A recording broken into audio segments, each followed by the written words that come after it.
7th of December, my brother Kennedy completed his earthly journey. Reflecting on his life, particularly his final days, I'm reminded of our strong bond and the moments that have forever shaped my heart. Kennedy was more than a brother to me. He was in many ways my son.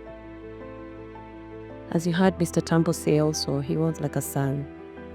So from the time he was in class 4 or 5, and I can't remember, until the time he left for the US, he was an integral part of our family. I raised him as I did my own children, and our home was his home. He held a special place in my heart, and the memories of those formative years are a testament to the depth of our relationship. I always remember how he taught me to drive. It wasn't an easy process, as I needed to learn quickly. However, he exercised patience and persistence, transforming what could have been a frustrating experience into a bonding of laughter. Then on a Sunday morning, I received an unexpected call. The caretaker of his apartment informed me that Boom Boom, as we affectionately called him, was unwell and required urgent medical attention.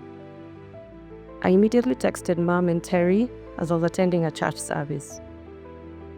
Following after the service, I contacted the caretaker again, only to learn that he had been admitted to a nearby hospital.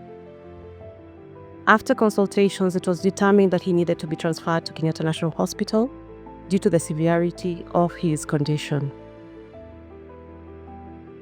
On Tuesday, 26 November, I visited him in the hospital.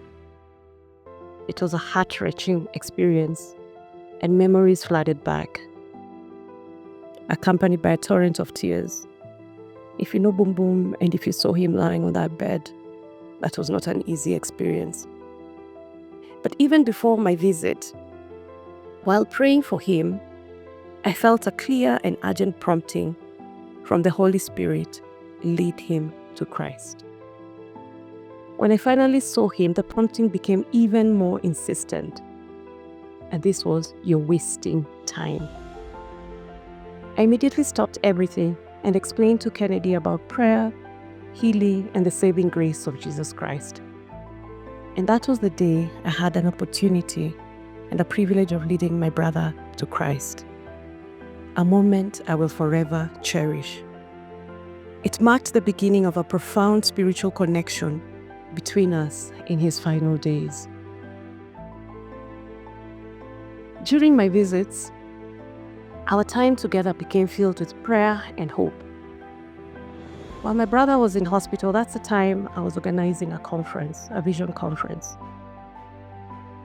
And during that time, my prayer partners and business partners, that's Julia and Mr. Kinoti, asked me to put that conference in prayer because it was my very first conference in Nairobi.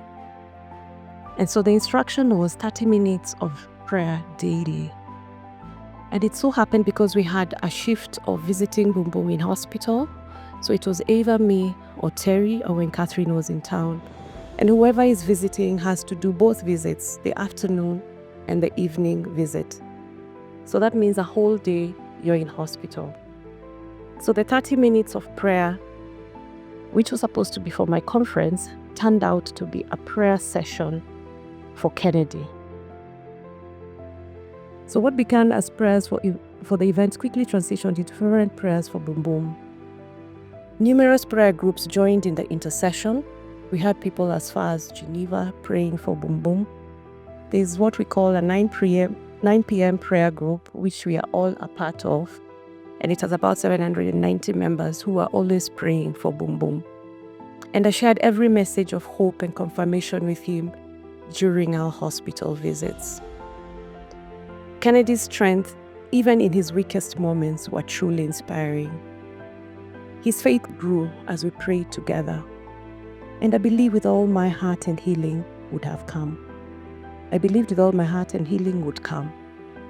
Although the outcome was not what we had hoped for, I find comfort in knowing that he encountered God and left this world with peace, with the peace of salvation.